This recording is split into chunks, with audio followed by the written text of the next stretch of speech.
लोकसभा निवडणुकीत यंदा सर्वाधिक चर्चेत राहिलेल्या माढा लोकसभा मतदारसंघाच्या प्रचाराचा नारळ एप्रिलच्या पहिल्या आठवड्यात फोडला जाणार आहे। मुख्यमंत्री एकनाथ शिंदे आणि दोन्ही उपमुख्यमंत्र्यांच्या उपस्थितीत माळशिरस इथून प्रचाराचा नारळ फोडून शुभारंभ केला जाणार आहे। याची माहिती खासदार रणजित निंबाळकर यांनी दिली आहे। मंगळवारी नागपूर इथं उपमुख्यमंत्री देवेंद्र फडणवीस यांची भेट झाल्यावर त्यांनी ही माहिती दिली आहे।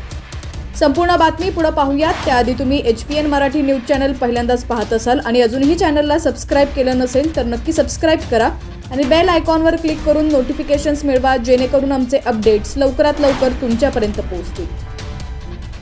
तर माळशिरस हा मोहिते पाटील यांचा तालुका असून अजूनही मोहिते पाटील गटाकडून माघार घेण्याची कोणतीही चर्चा दिसत नाहीये। गेल्या 4 दिवसांपासून त्यांनी सुरू केलेला प्रचार थंडावल्याचं चित्र असलं तरी आजही कार्यकर्ते तुतारी हाती घेण्याबाबत आग्रही आहेत। असं असताना महायुती पश्चिम महाराष्ट्राच्या प्रचाराचा नारळ थेट माळशिरस इथून फोडण्यात येणार आहे।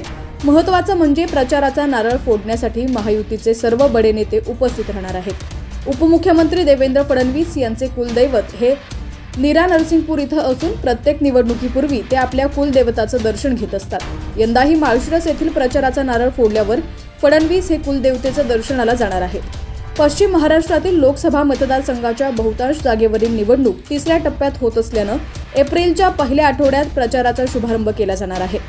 यासाठी राज्याचे मुख्यमंत्री एकनाथ शिंदे, उपमुख्यमंत्री देवेंद्र फडणवीस, उपमुख्यमंत्री अजित पवार, रिपाई नेते रामदास आठवले, सदाभाऊ खोत, महादेव जानकर यांच्यासह सर्वच महायुतीमधील घटक पक्षाचे नेते उपस्थित राहणार आहेत। यापूर्वी मोहिते पाटील यांची नाराजी दूर होईल असा विश्वास भाजपला आहे, म्हणूनच हा प्रचाराचा नारळ थेट माळशिरस इथून फोडला जाणार आहे।